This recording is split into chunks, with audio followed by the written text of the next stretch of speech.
ये स्टार्ट करते हैं। Let start. एक्चुअली आज हम जो कवर करेंगे topic, they are the law of chemical combination. ठीक है, और हम ये कोशिश करेंगे कि आज जहां तक हो सके इस चैप्टर को अपन एक बार पूरा जितना बचा हुआ वो रिवाइज करा दें। और I want to start a new chapter from Monday. Monday से मैं नया चैप्टर स्टार्ट करना चाह रहा हूँ, क्योंकि ये चैप्टर हमने पहले भी एक बार पढ़ा दिया था, तो इसका रिवीजन ले रहे हैं हम लोग। और मंडे से हम लोग फिर एटॉमिक स्ट्रक्चर या फिर रेडॉक्स रिएक्शन दोनों में से एक चैप्टर स्टार्ट करेंगे अपन।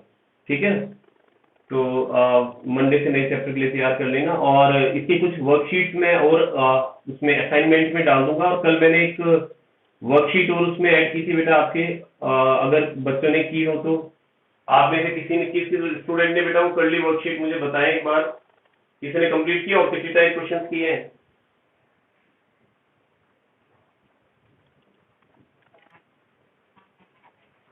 आवाज थोड़ी सी इको कर रही है बेटा।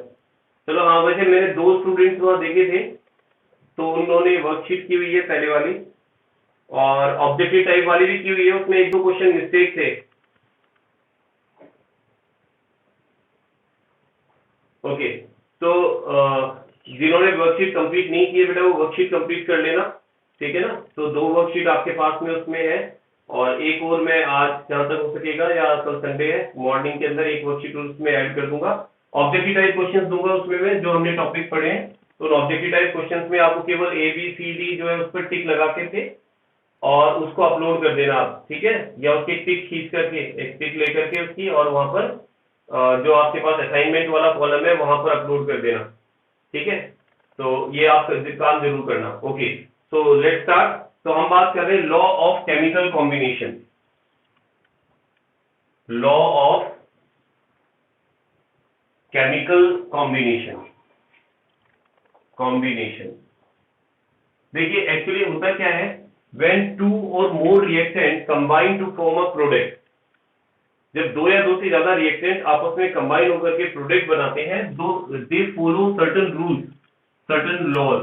तो वो कुछ लॉज को या रूल्स को फॉलो करते हैं, और उन लॉज को ही हम क्या बोलते हैं, law of chemical composition, chemical combination. तो लॉ ऑफ केमिकल कॉम्बिनेशन में कुछ सर्टेन लॉज हैं अलग, जिनको हम स्टडी करेंगे यहाँ पर। और इसका जो पहला लॉ है हमारा, law of conservation of mass. तो फर्स्ट लॉ जो हम इसमें स्टडी करेंगे, that is law of conservation, conservation of mass. तो एक्चुअली ये लॉ जो है बेटा, law of conservation of mass, it is, you have already studied this law in 9th standard. 9th standard में आप इस लॉ को पढ़ चुके हैं, तो मुझे तो एक बार बस इसको थोड़ा सा आपको वापस रिमाइंड कराना है।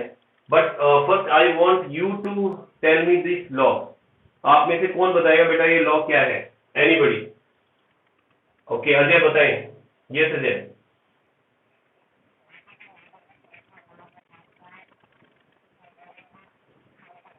हाँ, matter can neither be created nor be destroyed during chemical and physical changes भी कह सकते हैं। ठीक है बेटा अजय, आप ठीक है, ओके। तो मेरा कहने का मतलब है, जब भी कोई केमिकल रिएक्शन हो रही है, उस केमिकल रिएक्शन के अंदर न तो आप मास को क्रिएट कर सकते हैं, और नहीं उसे डिस्ट्रॉय कर सकते हैं, but it can be change from one form to another form. उसे आप एक फॉर्म से दूसरी फॉर्म में चेंज कर सकते हैं। उसे ही हम law of combination, conservation of mass कहते हैं। ठीक है, एक रिएक्शन से इसको समझने की कोशिश करते हैं। जैसे मान लीजिए हमारे पास एक कंपाउंड है, that is CaO and CO, ऐसे नहीं, ऐसे लेते हैं, CaCO3। when it is heated it changes into calcium oxide as carbon dioxide। ठीक है, तो यहां पर ये हमारे पास रिएक्टेंट साइड है, reactant, and this is product side, this is product side. तो यहां पर आप देख सकते हैं, अगर मैं इसका मास फाइंड करता हूं, तो देखिए कैल्शियम का जो मॉलिक्यूल एटॉमिक मास है 40, carbon 12, oxygen 3 into 16 equals to 100। तो यहां पर हमारे पास इसका जो मास आ रहा है, दैट इज 100 यूनिफाइड मास। और अगर इसको कैलकुलेट करता हूं, आप देखिए कैल्शियम ऑक्साइड जो है हमारे पास 40 + 16 है, दैट मीन्स 56। तो ये है आपके पास। और फिर कार्बन डाइऑक्साइड को अगर हम देखते हैं, तो इसका 44 आता है आपके पास, 12 + 2 into 16 दैट इज 44। और इन दोनों को अगर ऐड करते हैं तो आपके पास आता है 100। तो आप देख सकते हैं कि जो रिएक्टेंट था आपके पास, रिएक्टेंट का जो मास था वो 100 यूनिफाइड मास था, और प्रोडक्ट का जो मास आया वो भी आपके पास क्या है, 100 यूनिफाइड मास है। तो इस केमिकल रिएक्शन में ये केमिकल चेंज हुआ है, बट इस केमिकल चेंज में जितना मास रिएक्टेंट में था उतना ही मास प्रोडक्ट में है, वो न तो इंक्रीज हुआ है न ही डिक्रीज हुआ है। तो आप इसको ये भी कह सकते हैं, ये न तो क्रिएट होता है और न ही डिस्ट्रॉय होता है, द मास रिमेन सेम, या मास कंजर्व रहता है। ठीक है, तो इसे हम क्या कहते हैं, law of conservation of mass. अब ये कोई जरूरी नहीं है कि केमिकल प्रोसेस में ही, ऐसा फिजिकल प्रोसेस में भी होता है। जैसे मान लीजिए आपने किसी एक कंटेनर में, क्लोज कंटेनर है, इसमें आपने एक आइस का क्यूब डाल दिया है, ठीक है, ये एक आइस क्यूब है सपोज, और इसको आप हीट करते हैं, तो हीट करने पर नेचुरल है कि आइस क्यूब जो है वो मेल्ट होकर के वाटर में कन्वर्ट हो जाएगा। अब मैं मान रहा हूं कि जो आइस क्यूब है उसका 50 ग्राम मास था, और इसको मेल्ट करने के बाद आप देख रहे हैं जो वाटर में कन्वर्ट हुआ है वो भी 50 ग्राम मास में ही रहेगा। ठीक है ना, मास न तो इंक्रीज होगा नहीं डिक्रीज होगा। तो ये फिजिकल चेंज है, आपने आइस को मेल्ट किया, फिजिकल चेंज है। तो फिजिकल चेंज में भी मास डिस्ट्रॉय नहीं होता, क्रिएट नहीं होता, और नहीं केमिकल चेंज के अंदर ये चेंज होता है। ठीक है, तो इसे हम law of conservation of mass कहते हैं। तो ये फर्स्ट लॉ है। तो जो केमिकल रिएक्शंस होती हैं या केमिकल कॉम्बिनेशन होता है, तो उसमें जो रिएक्शंस है वो इस लॉ को फॉलो करेंगी। चलिए सेकेंड लॉ की तरफ चलते हैं। सेकेंड लॉ है हमारे पास, that is law of constant composition. Law of constant composition, इसे लॉ ऑफ कांस्टेंट कंपोजिशन भी कहते हैं, और दूसरा नाम इसका डेफिनेट प्रोपोर्शन भी है। इसे आप डेफिनेट प्रोपोर्शन भी कहते हैं। अब इस लॉ को समझने की कोशिश करते हैं। देखिए लॉ क्या कहता है, इस लॉ के अकॉर्डिंग किसी भी मॉलिक्यूल में, in any molecule, the element which are present element are combined in particular ratio of their mass, मतलब definite ratio of their mass. किसी भी केमिकल रिएक्शन के अंदर जब एलिमेंट आपस में कंबाइन करके मॉलिक्यूल की फॉर्मेशन करते हैं, तो उस मॉलिक्यूल में जो एलिमेंट्स हैं वो आपस में एक मास के डेफिनेट रेशियो के अंदर प्रेजेंट होते हैं। फिर चाहे आप उस कंपाउंड को या उस मॉलिक्यूल को आप किसी भी सोर्स से या किसी भी मेथड से बना लें। ठीक है, तो उस लॉ को हम क्या कहते हैं, लॉ ऑफ कांस्टेंट कंपोजिशन। इसको एग्जांपल से समझते हैं, बेटर समझ में आएगा आपको। देखिए अगर मैं बात करता हूं यहां पर कार्बन डाइऑक्साइड की, कार्बन डाइऑक्साइड, तो कार्बन डाइऑक्साइड में अगर मैं मास की बात करूं, कार्बन और ऑक्सीजन के रेशो, मास का रेशो देखो मैं, तो कार्बन जो है इसका मास आपके पास में कितना होता है 12, और ऑक्सीजन को अगर यहाँ देखें तो क्योंकि 2 ऑक्सीजन है, यहाँ पर ध्यान रखना 2 ऑक्सीजन है, तो 2 ऑक्सीजन का मतलब है 16 इंटू 2, दैट मीन 32, और ये 12 है। तो इनका रेशो जो है, मास का रेशो, ठीक है, 12 रेशो 32 है। इसको और सिंप्लीफाई करते हैं, अगर सिंप्लीफाई करते हैं तो 6 यहां आ जाएगा आपके पास, 6 रेशो 16, और सिंप्लीफाई करें तो 3 रेशो 8 आ जाएगा, बिल्कुल सही। ठीक है ना, तो यहाँ क्या आ जाएगा 3 रेशो 8। तो अब मेरा कहने का मतलब ये है कि कार्बन डाइऑक्साइड में कार्बन और ऑक्सीजन के मास का रेशो हमेशा 3 रेशो 8 होगा। तो चाहे आप इसको किसी भी सोर्स से या किसी भी मेथड से ऑब्टेन कर लें। जैसे फॉर एग्जांपल, यहाँ एक एग्जांपल लेते हैं, स्पेस है हमारे पास, यहाँ देख लेते हैं। जैसे पहला मेथड, कार्बन को ऑक्सीजन की प्रेजेंस में बर्न करें आप, कार्बन डाइऑक्साइड की फॉर्मेशन होगी। ठीक है, सेकेंड मेथड, कार्बन डाइऑक्साइड बनाने के लिए आप देखिए कैल्शियम कार्बोनेट को हीट करें आप, तो भी आपके पास CaO और कार्बन डाइऑक्साइड की फॉर्मेशन होगी। थर्ड मेथड देखें, कैल्शियम कार्बोनेट को आप रिएक्ट कराएं HCl से, तो यहां पर CaCl2 plus H2O plus CO2 की फॉर्मेशन होगी। तो मैंने यहाँ पर 3 रिएक्शन ली है, और 3 रिएक्शन में आपने देखा कि 3 तरह से हमारे पास कार्बन डाइऑक्साइड की फॉर्मेशन हो रही है। ठीक है, तो चाहे किसी भी मेथड से, तीनों में से किसी भी मेथड से आप कार्बन डाइऑक्साइड को बनाएं, हर मेथड से बना हुआ कार्बन डाइऑक्साइड जो है उसमें इसका जो रेशियो होगा, कार्बन और ऑक्सीजन के मास का जो रेशियो होगा, इट विल बी 3 रेशो 8। वो 3 रेशो 8 ही होगा। ये डेफिनेट है बिल्कुल, इसलिए हम इसे क्या कह रहे हैं, डेफिनेट प्रोपोर्शन। मतलब एलिमेंट जो है वो मॉलिक्यूल में या कंपाउंड में मास के एक डेफिनेट प्रोपोर्शन में होते हैं, या कांस्टेंट कंपोजिशन शो करते हैं, उनकी कंपोजिशन हमेशा कांस्टेंट रहती है, चाहे आप किसी भी मेथड से या किसी भी सोर्स से उसको ऑब्टेन करें। ठीक है, तो आई थिंक ये बात समझ में आ गई होगी बेटा आपको। Any doubt? आगे चले, चलिए ओके आगे चलते हैं, थर्ड लॉ देखते हैं। तो ये सेकंड लॉ हो गया, law of chemical composition combination, sorry constant composition और डेफिनेट प्रोपोजिशन। नेक्स्ट जो लॉ है हमारा वो है यस, ये काफी इंपॉर्टेंट है, इसको कई बार पूछा भी जाता है कॉम्पिटिशन एग्जाम्स में भी और एग्जाम्स में भी पूछा जाता है। और ये लॉ है law of multiple proportion, law of multiple proportion. ठीक है, इस लॉ को की स्टेटमेंट को समझाने से पहले मैं एक सिंपल सा एग्जांपल लेता हूं, तो आपको स्टेटमेंट बहुत इजीली समझ में आएगा। ठीक है, तो एक एग्जांपल लेते हैं पहले, उसके बाद इसके स्टेटमेंट को समझेंगे हम। तो देखिए मैं यहां पर क्या कर रहा हूं, नाइट्रोजन के ऑक्साइड्स देख रहे हैं अपन, फॉर्मेशन ऑक्साइड्स ऑफ नाइट्रोजन। ठीक है, और ऑक्साइड्स ऑफ नाइट्रोजन में यहां पर एक तरफ तो मैं ले रहा हूं नाइट्रोजन, और ऐसे मत लो इसको इनके नाम ही दे देते हैं शुरू में। न्यू लेते हैं, कौन कौन से ऑक्साइड है देख लें। एक तो ले रहे हैं हम नाइट्रोजन N2O, सेकेंड हम ले रहे हैं यहां पर NO, थर्ड ले रहे हैं हम N2O3, fourth N3O4, next N2O4, N2O5। ठीक है, तो देखिए मैंने यहां पर नाइट्रोजन के कुछ ऑक्साइड्स लिए हैं। ठीक, अब मुझे यहां पर ये देखना है कि इन ऑक्साइड्स में मास ऑफ नाइट्रोजन, ठीक है, और मास ऑफ ऑक्सीजन किस रेशियो में है। ठीक है, तो पहले मैं यहां पर इनका एक एक करके ले रहा हूं। तो यहां पर नाइट्रोजन को देखो आप, दो नाइट्रोजन यहां पर मैंने लिए हैं। तो नाइट्रोजन जो है वो हमारे पास में है, एक नाइट्रोजन का जो एटॉमिक मास है बेटा वो होता है 14।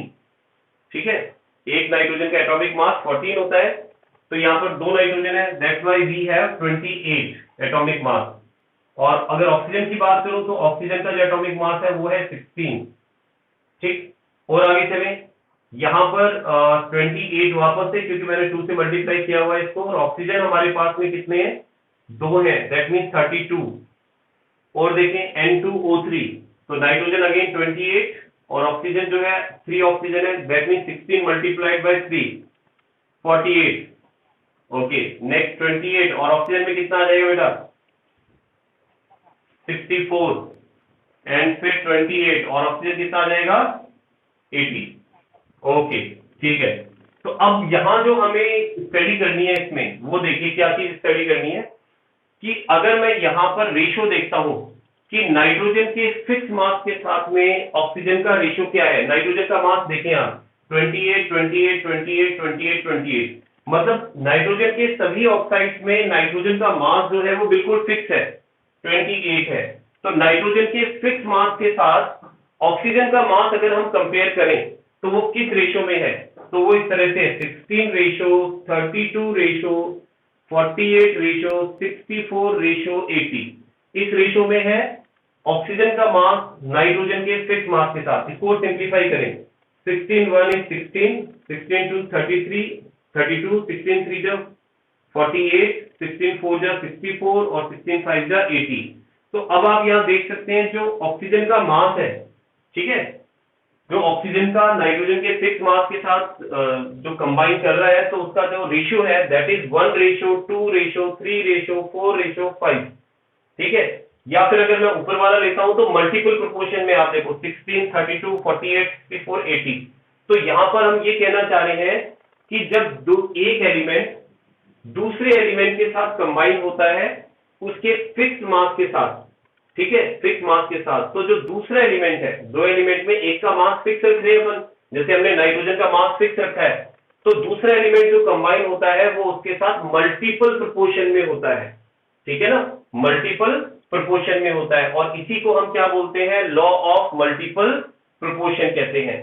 इस तरह का एक और एग्जांपल आप मुझे कोई बता सकते हैं जहां पर दो एलिमेंट दो से ज्यादा कंपाउंड बना रहे हैं और एक एलिमेंट के फिक्स मास के साथ दूसरा एलिमेंट मल्टीपल प्रोपोर्शन में है, ऐसा कोई एग्जांपल बेटा? Anybody can tell me the example? Okay, carbon plus oxygen, yes. देखिए कार्बन मोनोऑक्साइड और कार्बन डाइऑक्साइड में हम यहाँ एग्जांपल ले सकते हैं, ठीक है। तो यहाँ पर आप देख सकते हैं कि कार्बन जो है, कार्बन मोनोऑक्साइड में एक कार्बन है, कार्बन डाइऑक्साइड में भी एक कार्बन है।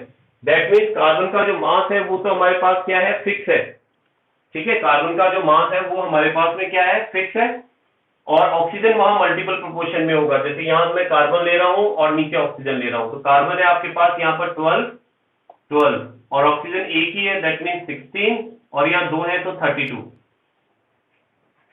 ठीक है ना। तो रेशियो हमारे पास क्या गया, 16:32, यानी 1:2।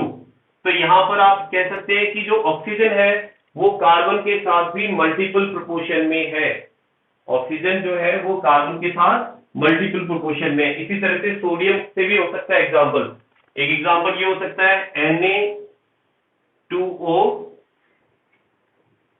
Na2O2, या एक ये भी हो सकता है, देखिए H2O and H2O2, ठीक है ना। इन दोनों में देख सकते हैं यहाँ सोडियम का फिक्स मास जो है ऑक्सीजन के साथ मल्टीपल प्रोपोर्शन में है, और सिमिलरली यहाँ पर वाटर और हाइड्रोजन पेरोक्साइड में भी हाइड्रोजन का फिक्स मास है, दो हाइड्रोजन है, लेकिन ऑक्सीजन का मास फिर आगे मल्टीप्लाई हो रहा है, ठीक है ना। तो ये तीनों एग्जाम्पल, चारों एग्जाम्पल जो है हमारे पास किसको शो कर रहे हैं, लॉ ऑफ मल्टीपल प्रोपोर्शन को।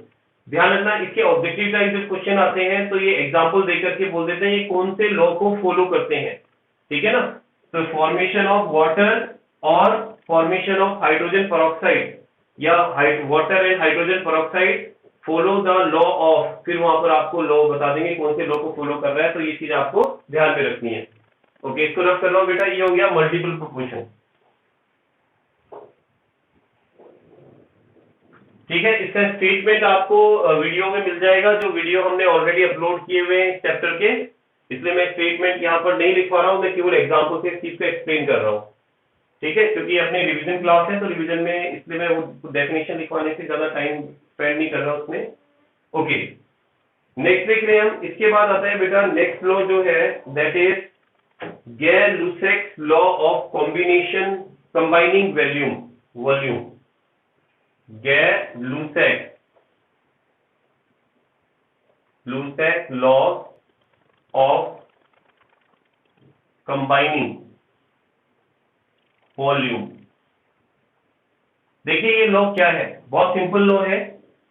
सिंपली ये लॉ कहता है कि जब दो या दो से ज्यादा गैसेस आपस में कंबाइन होती हैं, व्हेन टू और more than two gases combine with each other, they combine in definite proportion of their volume, या कहें कि उनका जो रेशियो होता है that is in whole number ratio, whole number ratio होता है। एग्जांपल से समझते हैं इस चीज को।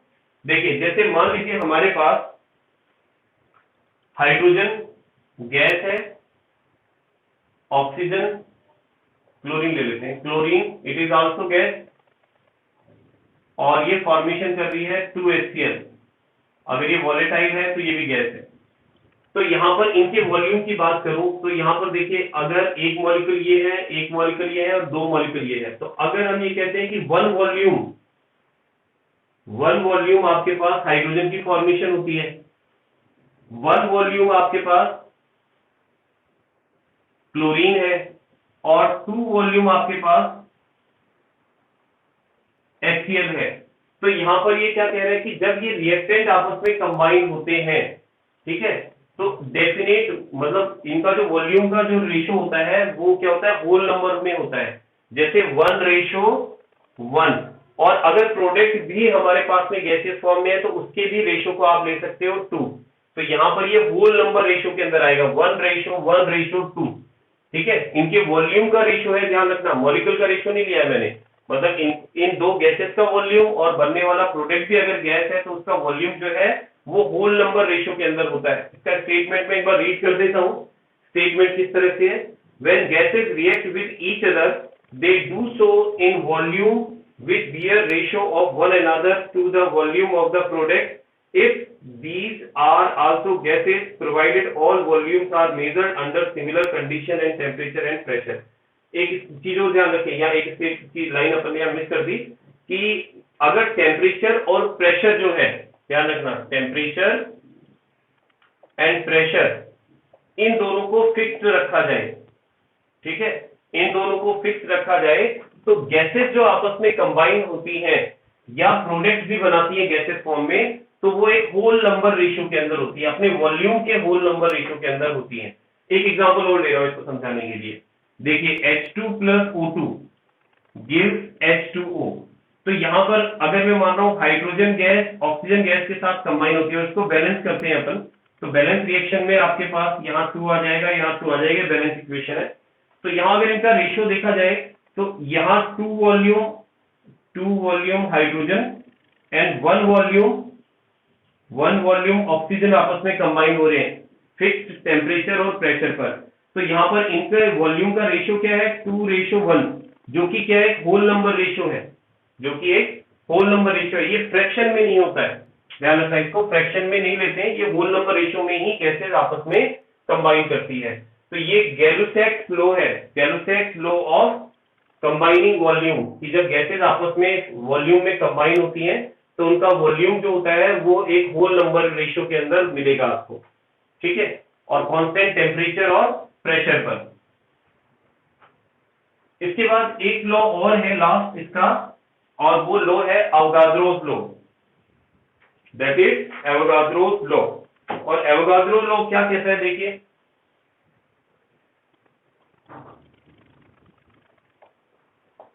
एवोगाड्रोस लॉ, तो एवोगाड्रो लॉ क्या है कि जो गैलुसैक ने अभी लॉ दिया था कि गैसेस जो है वो अपने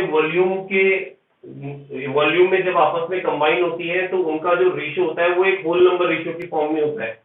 अब एवोगाड्रो ने क्या कहा कि अगर दो गैसेस जो आपस में कंबाइन हो रही हैं उनका वॉल्यूम सेम है फिक्स टेम्परेचर और प्रेशर पर, तो उनमें नंबर ऑफ पार्टिकल्स या नंबर ऑफ एटम्स जो है वो भी क्या होंगे? सेम होंगे। ये एवोगाड्रो ने कहा। इसको अपन मिलाते हैं, यहाँ पर देखते हैं दोनों लॉ से। जैसे for example hydrogen chlorine combine होकर के अगर 2HCl की फॉर्मेशन करती हैं, तो अभी हमने गैलुसैक लॉ में पढ़ा था 1 वॉल्यूम H2 1 वॉल्यूम Cl2 आपस में कंबाइन हो रही है और 2 वॉल्यूम किसकी फॉर्मेशन कर रही है? HCl की फॉर्मेशन कर रही है। तो अब ये तो स्टेटमेंट था गैलुसैक का। अब एवोगाड्रो ने क्या कहा, ध्यान से सुनना, कि अगर गैसेस के वॉल्यूम इक्वल है, ठीक है, गैसेस के वॉल्यूम इक्वल है, किस कंडीशन में? Constant fixed temperature and pressure पर। अगर प्रेशर को टेम्परेचर को फिक्स रखा जाए, दोनों को फिक्स रखा जाए, तो उस समय अगर वॉल्यूम जो है वो सेम है तो उनमें नंबर ऑफ पार्टिकल भी क्या होंगे? सेम होंगे। तो जैसे अगर यहाँ पर 1 वॉल्यूम में सपोज हम ये कह देते हैं 1 मोल इसके पार्टिकल पार्टिसिपेट कर रहे हैं, 1 मोल इसके पार्टिकल सपोर्ट यहाँ पर इसके साथ रिएक्ट कर रहे हैं, और ये 2 वॉल्यूम है यानी इससे डबल है, तो यानी इसमें नंबर ऑफ मोल्स जो होंगे वो भी क्या होंगे?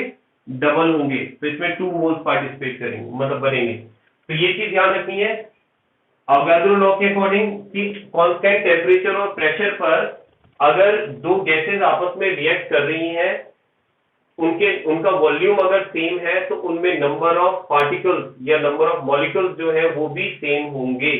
ये एवोगाड्रो लॉ कहलाता है, ठीक है, it is called Avogadro law. अब अगर ये चीज हमें क्लियर है तो इसके बाद में हम स्टोइकियोमेट्रिक कैलकुलेशन बहुत इजीली कर सकते हैं, क्योंकि केमिस्ट्री में इस तरह के क्वेश्चंस बहुत पूछे जाते हैं कि आपको दे दिया जाता है कि अपने पास इतना रिएक्टेंट था और उससे बताओ प्रोडक्ट कितना बना, या इतना प्रोडक्ट बनाने के लिए हमें कितने रिएक्टेंट की जरूरत पड़ेगी। तो इस तरह के क्वेश्चन सॉल्व किए जाते हैं स्टोइकियोमेट्री से। तो हम बात करेंगे अब स्टोइकियोमेट्री के बारे में कि स्टोइकियोमेट्री क्या है और स्टोइकियोमेट्रिक कैलकुलेशन जो है उनको किस तरह से किया जाता है। उन पर बेस्ड कुछ न्यूमेरिकल्स की भी बात करेंगे हम। चलिए देखते हैं। तो हम पहले बात कर रहे हैं स्टोइकियोमेट्री की। स्टोइकियोमेट्री, देखो सबसे पहले हम बात करते हैं स्टोइकियोमेट्री होता क्या है। स्टोइकियोमेट्री जो टर्म है बेटा वो दो वर्ड से मिलकर के बना हुआ है। एक तो होता है स्टोइकियोन, स्टोइकियोन, और एक होता है मेट्रॉन। ठीक है, इन दो टर्म से मिलकर के बना है। स्टोइकियोन का मतलब होता है कैलकुलेट, टू कैलकुलेट, और मेट्रियन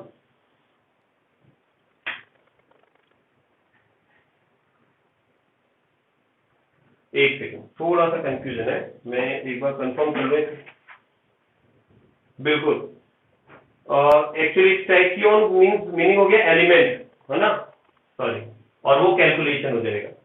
ठीक है ना, स्टोइकियोन मीन्स हो गया एलिमेंट, एंड मेट्रियन का मतलब हो गया कैलकुलेशन, कैलकुलेट करना, टू कैलकुलेट, कैलकुलेट। तो अब यहाँ एक चीज समझ लेना, तो स्टोइकियोमेट्री का मतलब क्या है। स्टोइकियोमेट्री जो है वो एक्चुअली केमिस्ट्री की ही ब्रांच होती है, जिसके अंदर हम क्या करते हैं कि किसी रिएक्शन में जो एलिमेंट्स होते हैं, कितने एलिमेंट रिएक्शन में पार्टिसिपेट कर रहे हैं, कौन सा एलिमेंट बन रहा है, उसका मास कितना होगा, वॉल्यूम कितना होगा, तो इन सारी चीजों की जब अपन कैलकुलेशन करते हैं किसी भी उसमें मेथड के अंदर, तो उसे अपन क्या बोलते हैं, उसकी स्टोइकियोमेट्री कहते हैं। अब स्टोइकियोमेट्री कोफिशिएंट एक टर्म आती है, मैं एक रिएक्शन से एक्सप्लेन कर रहा हूं इस चीज को। देखिए अपन बात करें स्टोइकियोमेट्री कैलकुलेशन से, देखते हैं स्टोइकियोमेट्रिक कैलकुलेशन। अब स्टोइकियोमेट्रिक कैलकुलेशन में हम क्या करेंगे, जैसे एक सिंपल से एग्जांपल से इसको समझते हैं अपन। सपोज H2 2H2 O2 से रिएक्ट करके 2H2O बनाता है। ठीक है, तो यहां पर देखो ये जो हमारे पास रिएक्शन लिखी हुई है, हमें इससे कौन कौन सी इंफॉर्मेशन मिलती है।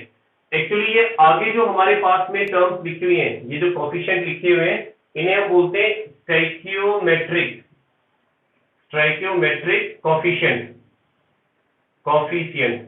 तो जो स्टोइकियोमेट्रिक कोफिशिएंट है, जैसे 2 स्टोइकियोमेट्रिक कोफिशिएंट है, 1 स्टोइकियोमेट्रिक कोफिशिएंट है, 2 स्टोइकियोमेट्रिक कोफिशिएंट है। ये स्टोइकियोमेट्रिक कोफिशिएंट अगर हमें पता हो तो हम किसी भी रिएक्शन के बारे में बहुत सारी इंफॉर्मेशन बता सकते हैं। जैसे इसको रख कर रहा हूं, जैसे कौन कौन सी इंफॉर्मेशन दे सकते हैं। देखिए अब मुझे पता है यहां पर to molecule of H2, hydrogen के दो मॉलिक्यूल रिएक्ट कर रहे हैं वन मॉलिक्यूल ऑफ ऑक्सीजन से, and they are forming two molecule of H2, water के दो मॉलिक्यूल की फॉर्मेशन कर रहे हैं। तो पहली हमें इंफॉर्मेशन क्या मिल रही है कि किसी भी बैलेंस इक्वेशन को देख करके हम ये बता सकते हैं कि कितने रिएक्टेंट के मॉलिक्यूल आपस में रिएक्ट करके प्रोडक्ट के कितने मॉलिक्यूल्स बनाते हैं। अब हमें ये और पता है कि अगर हम उसको 1 मोल में लें, ठीक है, जैसे अगर यहाँ 2 मॉलिक्यूल लिया है तो बैलेंस केमिकल इक्वेशन में हम ये भी कह सकते हैं 2 मॉलिक्यूल्स की जगह 2 मोल अगर यहाँ पर हो, ठीक है, 2 मोल हाइड्रोजन है हमारे पास, तो 2 मोल हाइड्रोजन यहाँ पर किससे रिएक्ट करेंगे, 1 मोल ऑक्सीजन से रिएक्ट करेंगे और 2 मोल वाटर की फॉर्मेशन करेंगे। तो यहाँ पर हमें ये और पता चलता है कि कितने मोल रिएक्टेंट आपस में रिएक्ट करके उस रिएक्शन में प्रोडक्ट के कितने मोल की फॉर्मेशन करते हैं। क्योंकि जितने स्टोइकियोमेट्रिक कोफिशिएंट होते हैं, ध्यान रखना बेटा, जितना स्टोइकियोमेट्रिक कोफिशिएंट होता है एक्चुअली वो नंबर ऑफ मोल को भी रिप्रेजेंट करता है। अब हमने मोल कॉन्सेप्ट में क्या पढ़ा था कि अगर किसी सब्सटेंस का हमें मोल पता है तो हम उसका मास भी बता सकते हैं। जैसे अगर हमारे पास 2 मोल हाइड्रोजन है, ठीक है, तो 2 हमें पता है उसका मोल जो होता है, किसी भी सब्सटेंस का मोल जो होता है उसके ग्राम मॉलिक्यूलर मास के भी इक्वल होता है। तो यहाँ पर जो H2 का मॉलिक्यूलर मास होता है वो 2 होता है, ठीक है, 2 ग्राम। तो यहाँ पर अगर इसका मैं देखता हूँ 2 मोल है, तो दैट मीन्स 2 से मल्टीप्लाई कर दो तो हम ये कह सकते हैं 4 ग्राम H2, मतलब 4 ग्राम H2, क्योंकि एक H2 2 ग्राम इसका क्या होगा, ग्राम मॉलिक्यूलर मास होगा। तो 2 मोल के लिए कितना हो जाएगा, 4 ग्राम हो जाएगा। तो 4 ग्राम H2 रिएक्ट करता है ऑक्सीजन से। अब कितने ऑक्सीजन से रिएक्ट करेगा बेटा, ये बताओ, यहाँ पर कितने ऑक्सीजन होना चाहिए। यहाँ पर 1 मोल O2 का मास कितना होगा, मॉलिक्यूलर मास बताएं, ग्राम मॉलिक्यूलर मास कितना होगा।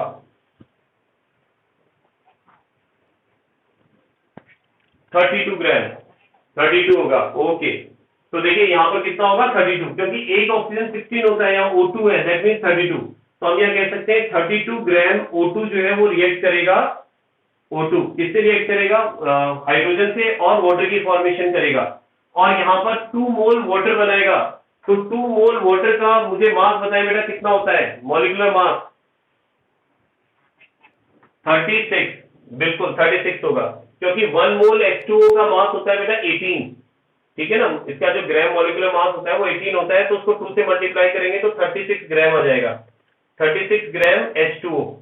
तो अब देखो इससे हमें ये भी पता चल रहा है कि कितना हाइड्रोजन कितने ऑक्सीजन से रिएक्ट करके कितना वाटर की फॉर्मेशन कर सकता है। एक और इंफॉर्मेशन मिलती है इससे हमें, हम ये भी बता सकते हैं कि अगर एसटीपी, ठीक है, स्टैंडर्ड टेम्परेचर और प्रेशर ले लें, तो वहां पर अगर हमारे पास वॉल्यूम लिया जाए हाइड्रोजन का, तो यहाँ पर 2 मोल हाइड्रोजन का वॉल्यूम कितना होता है, 2 इंटू 22.4 लीटर, ठीक है, इतना हाइड्रोजन, इतनी हाइड्रोजन रिएक्ट करेगी किससे, ऑक्सीजन से। तो ऑक्सीजन का कितना मोल है, 1 मोल ही है, तो 1 मोल का मतलब 22.4 लीटर O2, क्योंकि हम ये जानते हैं कि 1 मोल जो हमारे पास गैस है, फिर वो चाहे कोई सी भी गैस हो, ऑक्सीजन, हाइड्रोजन, एनी गैस, कोई भी गैस हो सकती है, उसका जो वॉल्यूम होता है वो 22.4 लीटर होता है, अगर हमारे पास जो स्टैंडर्ड टेम्परेचर और प्रेशर है। तो यहाँ पर ये दोनों आपस में रिएक्ट करके किसकी फॉर्मेशन करेंगे, H2O की। और अगर मैं मान रहा हूं कि H2O भी हमारे पास गैसियस फॉर्म में बन रहा है, सपोज ये भी मतलब वेपर की फॉर्म में बन रहा है, तो मैं यहाँ पर ले सकता हूँ कि यहाँ पर क्योंकि 2 मोल की फॉर्मेशन हो रही है, तो यहाँ पर 2 मल्टीप्लाइड बाई 22.4 लीटर H2O की फॉर्मेशन हो जाएगी। तो ये सारी इंफॉर्मेशन हमें जो मिल रही है वो स्टोइकियोमेट्रिक कैलकुलेशन से मिल रही है, ठीक है ना। तो स्टोइकियोमेट्री हमें ये सब जानकारी देती है किसी भी रिएक्शन के बारे में, और अगर हमें ये पता हो तो हम आराम से कैलकुलेशन कर सकते हैं, किसी रिएक्शन में ये बता सकते हैं कि इतना रिएक्टेंट है तो हमारे पास प्रोडक्ट कितना बनेगा, ठीक है। तो एक सिंपल सा क्वेश्चन लेते हैं अपन, न्यूमेरिकल लेते हैं इसको सॉल्व करने के लिए, समझने के लिए, देखते हैं। एक बार इसको रफ कर रहा हूं मैं।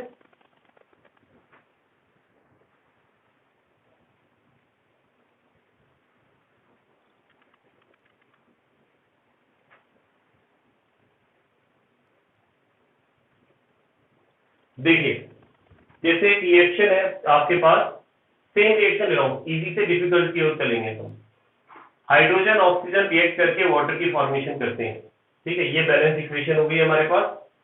अब आपको अगर पूछा जाए इस क्वेश्चन के अंदर कि how much oxygen is required to react with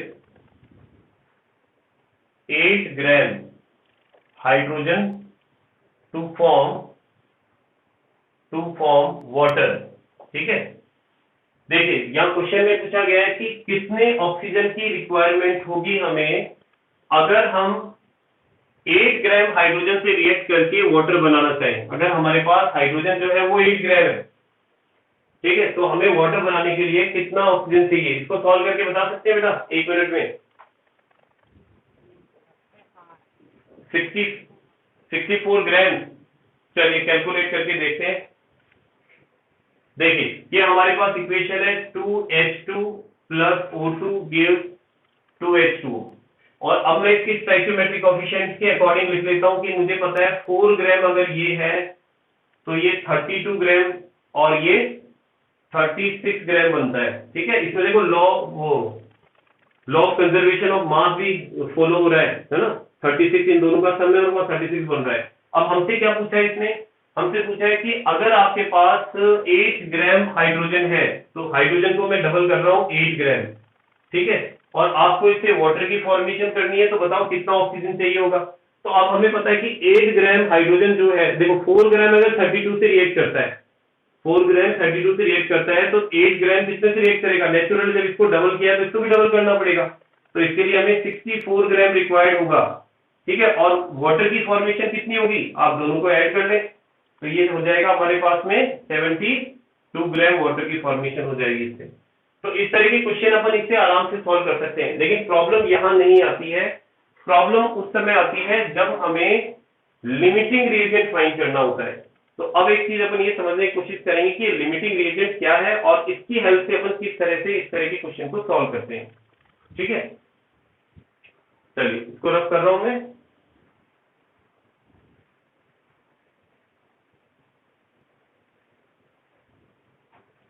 कितना टॉपिक हो जाएगा अपना 22 अपनी क्लास 25 तक होती है शायद। कोई बात नहीं, लिमिटिंग रीजन तो हो जाएगा। देखिए लिमिटिंग रीजन क्या है, लिमिटिंग रीजन,